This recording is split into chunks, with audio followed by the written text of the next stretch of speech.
नमस्कार दोस्तों, स्वागत है आपका मेरे इस YouTube चैनल पे। आशा करता है कि आप और आपके परिवारजन सब अच्छे होंगे, सुरक्षित होंगे। दोस्तों, कभी कभी बचपन में आप लोगों ने भी छोटी मोटी चोरियां करी होंगी। इवन तो हम सभी लोग करते हैं जब हम छोटे बच्चे होते हैं।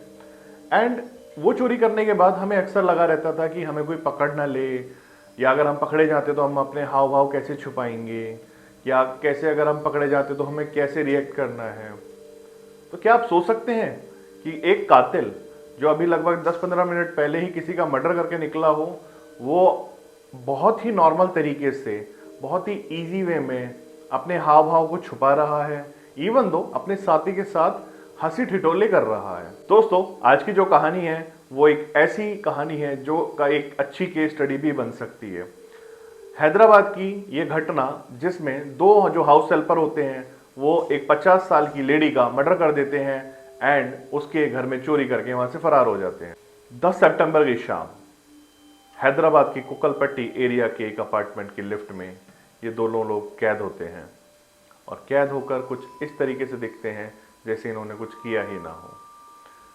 देखने वाले को भी लगेगा कि बस दो लड़के आए हैं लिफ्ट में एंड साथ में वो अपना हंसी मजाक कर रहे हैं। पर शौक की बात तो ये थी कि ये दोनों अभी कुछ मिनट पहले ही किसी का खून कर कर आए थे। जी हाँ, ये अभी एक लेडी मिस रेनू अग्रवाल का मर्डर करके आए थे। रेनू अग्रवाल एक बिजनेसमैन फैमिली से बिलोंग करती थी। उनके जो पति थे राकेश अग्रवाल, वो एक बिजनेसमैन हैं। दोनों कुकलपट्टी के एक सन लेक अपार्टमेंट में 13 फ्लोर पर रहते हैं। इन दोनों के दो बच्चे हैं जो कि दोनों बाहर पढ़ने के लिए गए हुए हैं। 10 सितंबर की शाम राकेश जी ने जब अपनी वाइफ रेनू अग्रवाल जी को फोन किया तो रेनू जी ने उनका फोन नहीं उठाया। दोस्तों, अक्सर ऐसा हुआ करता था पहले भी जब रेनू जी राकेश जी का फोन नहीं उठाती थी, लेकिन जब भी वो फोन को देखती थी तो तुरंत कॉल बैक जरूर करती थी। लेकिन काफी समय बीत जाने के बाद जब रेनू जी का कॉल बैक नहीं आया तो राकेश जी को बहुत चिंता हुई, क्योंकि आज तक ऐसा कभी भी नहीं हुआ था कि रेनू जी ने राकेश जी को कॉल बैक करके अपना हालचाल ना बताया हो। चाहे वो कहीं बाजार गई हो, चाहे वो कहीं सब्जी लेने गई हो, चाहे वो अपने दोस्तों के साथ हो, या चाहे वो घर का कोई काम कर रही हो। तो जब उनका कॉल बैक नहीं आया तो उन्होंने फिर से दोबारा उन्हें फोन किया। दोबारा किया, तिबारा किया, चौथी बार किया, लेकिन उधर से कोई जवाब राकेश जी को नहीं मिला। तो वो घबराते घबराते हुए तुरंत अपने काम छोड़कर घर के लिए वापस निकलते हैं। एंड जैसे ही वो घर पहुंचते हैं, घर की वो डोरबेल बजाते हैं। डोरबेल बजाने के बाद भी उनको कोई रिस्पॉन्स नहीं मिलता है। तभी वो सोसाइटी के मेंटेनेंस में कॉल करते हैं, वहां से प्लम्बर को बुलाते हैं, आसपास लोगों को शोर मचाकर बुलाते हैं। एंड जैसे ही सब लोग एकत्रित होते हैं तो प्लम्बर खिड़की तोड़ के अंदर घुसता है। प्लम्बर जैसे ही अंदर घुसता है उसके देखकर रोंगटे खड़े हो जाते हैं, क्योंकि प्लम्बर को कुछ यहाँ पे ऐसा देखने को मिला था जो उसने बिल्कुल भी एक्सपेक्ट नहीं किया था। इवन दो बाहर जितने भी लोग खड़े हुए थे राकेश जी को मिलाकर, उन्होंने भी एक्सपेक्ट नहीं किया था। प्लम्बर शीशा तोड़ के अंदर से गेट खोलता है और जैसे ही सब लोग अंदर घुसते हैं, सामने पड़ी हुई थी रेनू जी की लाश। जी हाँ, रेनू जी की ऐसी लाश जिसकी बहुत ही बर्बर तरीके से हत्या कर दी गई थी। रेनू अग्रवाल जी की जो बॉडी थी वो खून में लथपथ पड़ी हुई थी, बाल बिखरे हुए थे। इवन दो उनके शरीर पर ऐसे ऐसे निशान थे जैसे किसी धारदार हथियार से बार बार वार किया होगा। ये घटना को देखकर तभी एंट्री होती है पुलिस की, क्योंकि तभी पुलिस को भी सूचित किया जाता है। पुलिस जैसे ही मौके पर पहुंचती है, पुलिस को वहां पर सबसे पहले एक कुकर दिखाई देता है, जिससे देखकर यह पता चल रहा था कि कुकर से रेनू जी पर बार बार हमले किए गए हैं। फिर उनको कुछ दूरी पर किचन में एक खून से लथपथ पड़ा हुआ चाकू मिलता है, जिसको देखकर यह पता चला कि उस चाकू की वजह से उनके गले को काटकर उनकी हत्या कर दी गई।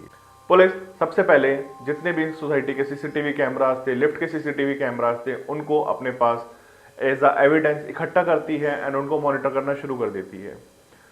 उस सीसीटीवी की फुटेज में खुलता है इस मर्डर केस का सबसे बड़ा राज। जी हाँ, ये राज जुड़ा है दो हाउस हेल्परों से, जिसका नाम ऋतिक और रोशन था। ऋतिक और रोशन दोनों दोस्त बने थे इसी सोसाइटी में आकर।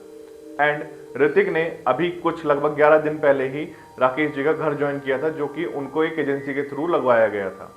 लेकिन उसको ज्वाइन कराने से पहले राकेश जी ने उसका बैकग्राउंड वेरिफिकेशन नहीं किया, क्योंकि आज अक्सर लोग नहीं करते हैं। तो जब पुलिस ने सीसीटीवी को खंगाला तो सीसीटीवी में पुलिस को एक ऐसी चीज देखने को मिली जिससे पुलिस भी हैरान रह गई।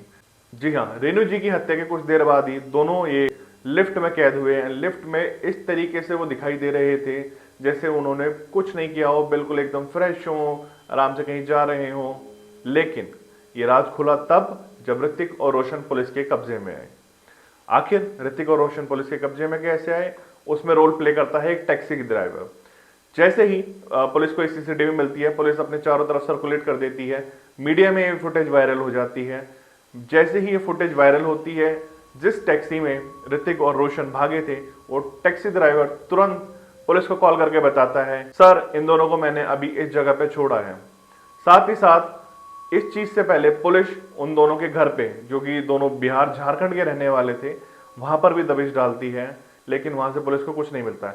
खैर, जैसे ही पुलिस टैक्सी ड्राइवर का फोन सुनती है एंड उनको पता चलता है कि इन दोनों की लोकेशन कहाँ है, तुरंत पुलिस की टीम वहां पर पहुंचती है, इन दोनों को धर दबोचती है एंड फिर खुलता है इस कहानी का सबसे बड़ा राज। जो राज जुड़ा था घर में रखे पैसे और सोने की जेवरातों से जुड़ा। लगभग 11 दिन पहले जब ये ऋतिक ने ये राकेश जी का घर ज्वाइन किया था, तो उसने ये देखा कि अक्सर उनके घर में कैश रहता है, ज्वेलरी रहती है, रेनू जी घर पर अक्सर अकेली रहती हैं। क्योंकि ऋतिक का एक बैकग्राउंड है जो कि काफी नशे से और थोड़ा बहुत क्राइम रिकॉर्ड से भी जुड़ा हुआ है, तो ऋतिक उसी चीज को जारी रखते हुए ये प्लान बनाता है रोशन के साथ मिलके कि इस घर में चोरी करेंगे। लेकिन चोरी छोड़ो, उन्होंने तो एक ऐसा घिनौना काम किया जिससे कोई भी डोमेस्टिक हेल्पर को रखने से पहले अब 10 बार सोचेगा। सबसे पहले ऋतिक और रोशन ने मिलकर प्लान बनाया कि कैसे सारी चोरियां करनी है, कैसे यहां से भागना है। तो जिस दिन ये घटना घटी, उस दिन ऋतिक ने रोशन को ऊपर से बुलाया, क्योंकि रोशन उसके ऊपर वाले फ्लोर पे काम करता था, एंड दरवाजा खोल दिया। दरवाजा खोलने के बाद रोशन जैसे ही घर में एंटर करता है, पास में रखे कुकर से उठाकर रेनू जी पे पीछे से वार करता है, जिसकी वजह से रेनू बेहोश होकर जमीन पर गिर जाती है। सर से लगातार खून बहने लगता है। फिर तुरंत ऋतिक रसोई से एक चाकू उठाकर लाता है, जिससे उनके गले पे धारदार वार करता है। उसी की चाकू की वजह से उनकी हत्या हो जाती है। फिर उसकी तुरंत बाद वो लोग सारा रखा हुआ कैश ज्वेलरी लेकर उन्हीं की स्कूटी से फरार हो जाते हैं। जी हाँ, वो उन्हीं की स्कूटी से फरार होते हैं। पुलिस उसकी ट्रेसिंग में भी लगी हुई थी, लेकिन उससे पहले पुलिस को उनका सुराग मिल ही गया टैक्सी ड्राइवर के थ्रू। तो दोस्तों, इस कहानी से सबसे बड़ा सबक ये मिलता है कि कभी भी किसी भी एजेंसी पर पूरा आंख बंद कर भरोसा नहीं करना चाहिए। अपने आप भी आपको कोई अगर हाउस हेल्पर रख रहे हैं तो उनका एक पुलिस वेरिफिकेशन कराना बहुत जरूरी हो जाता है, क्योंकि आपको नहीं पता कि जो एजेंसी आपके पास किसी हाउस हेल्पर को भेज रही है वो पीछे से क्लीन रिकॉर्ड का है या नहीं। तो आशा करता हूं आपको ये कहानी अच्छी लगी होगी। अगर आपको ये वीडियो पसंद आती है तो वीडियो को लाइक करें, शेयर करें एंड चैनल को सब्सक्राइब करें। मिलते हैं आपसे अगली वीडियो में। धन्यवाद।